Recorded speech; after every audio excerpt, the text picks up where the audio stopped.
For the statement. I now give the floor to the representative of Islamic Republic of Iran.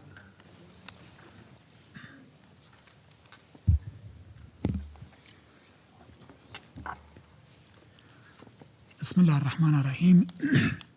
In the name of God, the compassionate, the merciful. Mr. President, let me state from the outset our firm objection to the participation of the so-called representatives of civil society. I must be absolutely clear. Both briefers imposed by the representative of the United States regime under this false label do not represent Iran's civil society. They represent the political agenda of the United States and Israeli regimes. They have lived outside Iran for more than 2 decades and have consistently engaged in incitement to violence and promotion of extremist and terrorist activities, including advocating and facilitating the use of lethal force against law enforcement officers. Their presence here is therefore neither legitimate nor credible, and it fundamentally undermines the integrity of this discussion. It is shameful that the United States regime transferred this esteemed body to a scene for theater and show, for baseless accusation and statement. This is in line with the United States regime in dismantling and disgracing the United Nations system. If you want to look for a case, the killing of innocent lady in Minnesota last week and nationwide crackdown can be brought here with the testimony and with the briefers. And please teach them the meaning of briefing. The briefing is different from the personal statement and accusation. Please do not sell them to the world as representatives of Iran's civil society. Their acts and statements regarding Iran are far from civil, and they have long divorced from Iran's society. They amplify the Israeli-American foreign agenda. They are both on Mossad's payroll in accordance with undeniable evidence. We have taken note of the briefing provided by ASG.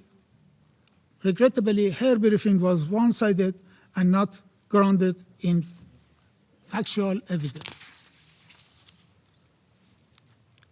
Mr. President, I wish to extend my deepest condolences and sympathy with a heavy and grieving heart to the brave people of my country and to the families of many victims. In recent weeks, Iran has lost numerous innocent civilians and devoted members of its security and law enforcement forces. Many of our young people were brutally murdered in acts of extreme violence resulting from the atrocities committed by ISIS. Many of our police officers sacrificed their lives in the line of duty to protect civilians and preserve public order. I speak today on behalf of a nation in mourning. It is deeply regrettable that the representative of the United States regime who requested this meeting has today resorted to lies, distortion of facts, and deliberate misinformation to conceal his country's direct involvement in steering unrest in Iran to violence.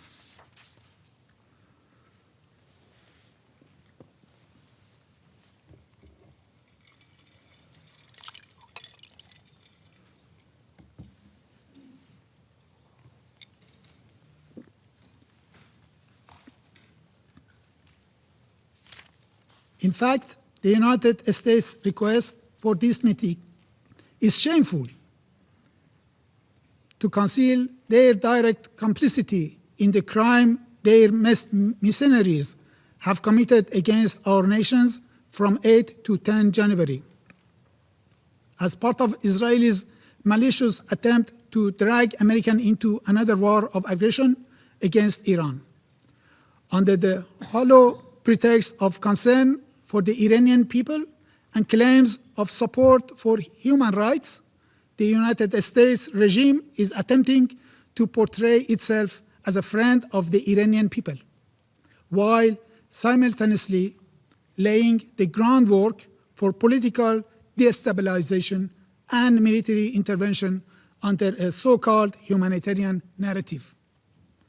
These claims are particularly cynical when viewed against the United States regime long and well-documented record of unlawful military interventions, regime change operations, and systematic violations of international law and the Charter of the United Nations. Across the world, these policies have led to mass civilian casualties, the collapse of states, prolonged humanitarian disasters, and the emergence and empowerment of extremist and terrorist groups. This is not a matter of opinion. It is a matter of historical record and fact. The Iranian people, for decades, have experienced the true meaning of the so-called support. The United States pattern of coercion and interference under the deceptive pretext is clear, from the orchestration of the 1956 coup against the democratically elected government of Dr. Mossad to its extensive political, military, and intelligence backing of Saddam's regime war of aggression against Iran.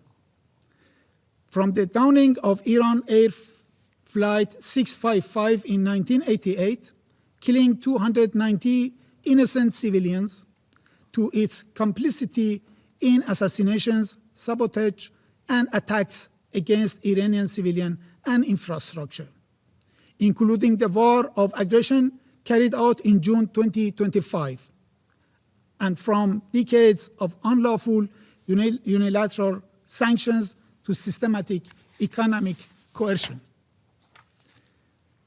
These measures have gravely violated the Iranian people's fundamental rights, including their inherent rights of life, health, and development. Unfortunately, several Western members of this Council, including France and United Kingdom regimes, have once again adopted their familiar double standards, while claiming to champion human rights and to support the Iranian people. They have, alongside the United States regime, imposed some of the most severe and unlawful sanctions in modern history. Sanctions that have inflicted widespread suffering on civilians. At the same time, they have failed to condemn, let alone sanction, the Israeli regime for its acts of genocide and crimes against humanity. Mr. President, between 8 and 10 January 26, the people and government of the Islamic Republic of Iran were confronted with ISIS-style acts of terrorism and extreme violence across the country. Peaceful protests that began on 28 December 2025 with legitimate economic demands were deliberately hijacked by organized armed groups and transformed into violent riots. Documented cases include beheading, people being burned alive, police officers and ordinary citizens beaten to death, widespread use of firearms, and the deliberate torching of ambulances, fire engines, health facilities, residential buildings, and places of worship. These were not isolated incidents. They reflect a clear and systematic pattern of organized violence.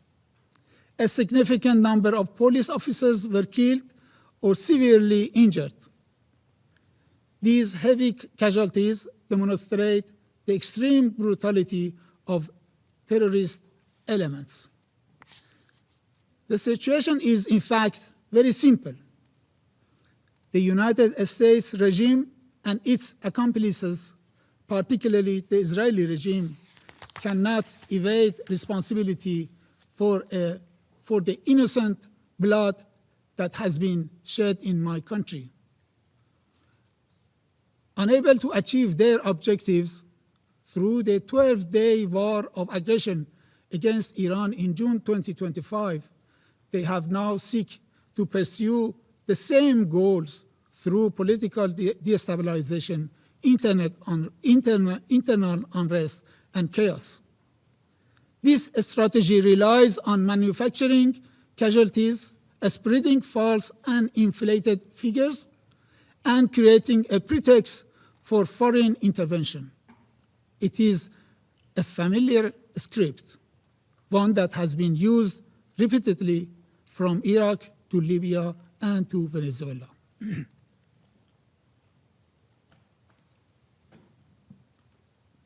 Mr. President, allow me to recall only a few of interventionist and reckless statements made by US officials, which clearly demonstrates Washington's direct involvement in this unrest. On 29 December 2025, during a joint press conference with the Prime Minister of Israel regime, the President of the United States regime declared, if Iran continues with its missile program, yes, I support a strike. If they continue with their nuclear program, the strike should be immediate. He further threatened, we are going to have to knock them down. We'll knock them down. We'll knock the hell out of them. On 2nd January, former US Secretary of State Mike Pompeo openly acknowledged the presence of Mossad agents among the rioters. I quote the same wording he used in his message in X. Happy New Year to every Iranian in the street, also to every Mossad agent beside them. End of the quote. On 3rd January 2026, the President of the United States regime stated, we are locked and loaded and ready to go. On 10 January 2026, Senator Lindsey Graham publicly incited violence action, stating when President Trump says, make Iran great again, it means protesters in Iran should defeat the Ayatollah. On 12 January, the White House spokesperson confirmed that President Trump would not be hesitant to use military force against Iran. On the same day, Senator Graham declared, I quote, Iran's leadership must be destroyed. This is the best opportunity since 1779 to change the Middle East. On 13 January, the US President stated, and I quote, Iranian patriots, keep protesting. Take over your institutions. Help is on its way. And the statement of the representative of the United States regime today will be added to this list. These are not isolated remarks. They constitute explicit calls for regime change, violence, and military aggression. Mr. President, the exploitation of peaceful protest for geopolitical purposes and reckless endangerment of civilian lives fully aligned with the destructive role and unlawful unilateral sanctions have played in creating this situation. Claims of concern for human rights ring hollow when made by those who systematically violated them. 3 days ago, millions of Iranians marched to restore calm in our cities, to support law and order, and to reject reckless attempts to push our country towards civilian conflicts. President Trump chose to ignore this historic display of unity and restraint. Instead, he issued a provocative statement aimed at reinvigorating unrest. But people of Iran, nationwide, ignored his invitation for further violence, and this is why calm has been reestablished across the country. Mr. President, any threat to use of force against the Islamic Republic of Iran under any pretext, including claims of protecting protesters or supporting the Iranian people, constitute a grave and manifest violation of international law and the UN Charter.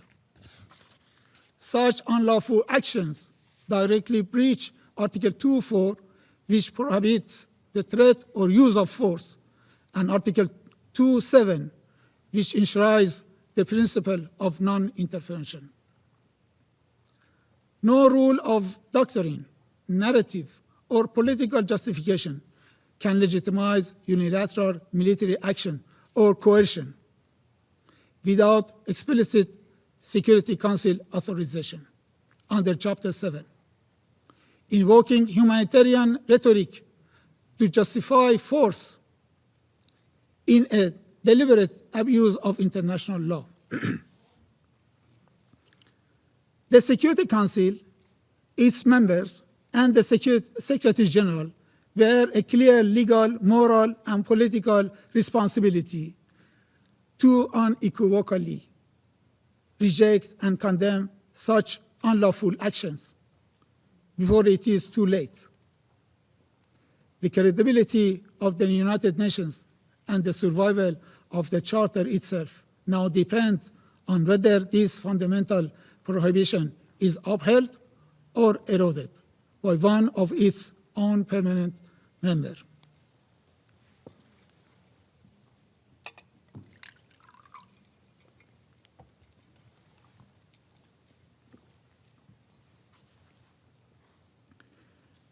Mr. President, Iran seeks neither escalation nor confrontation. However, any act of aggression, direct or indirect, will be met with a decisive, proportionate, and lawful response under Article 51 of the Charter. This is not a threat. It is a statement of legal reality. Responsibility for all consequences will rest solely with those who initiate such unlawful acts. Mr. President, the government of the Islamic Republic of Iran remains fully committed to its human rights obligations, including the right to peaceful protest. It has exercised maximum restraint while fulfilling its duty to protect its people and preserve public order.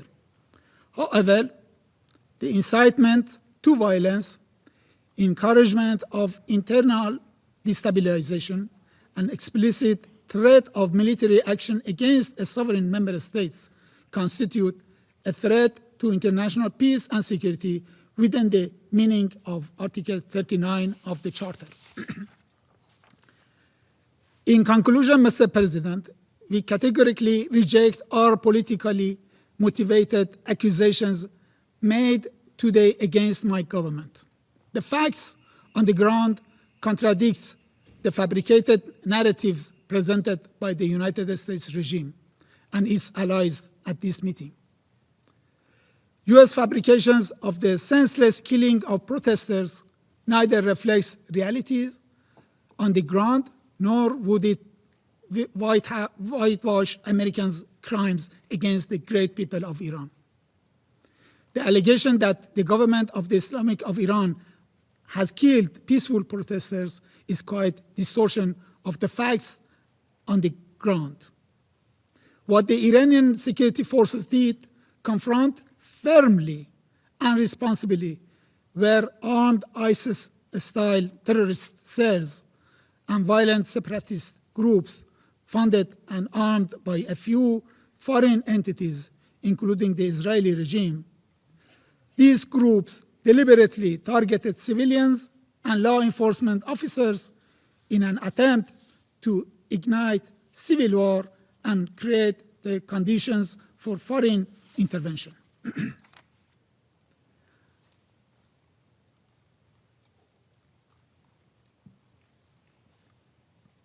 The claim that internet restrictions were imposed to conceal harm to our own people is equally false. On the contrary, temporary limitations were necessary to protect Iranian nation from evil operations that foreign agents, including Israeli one, are conducting against the safety of the nation. It was also absolutely vital to prevent huge cyber attacks against Iran and its infrastructure, and to disrupt communications among terrorist networks, coordinating terror operations from within our cities. I thank you, Mr. President. I thank the representative of the Islamic Republic of Iran for the statement. There are no more names inscribed on the list of speakers. The meeting is adjourned.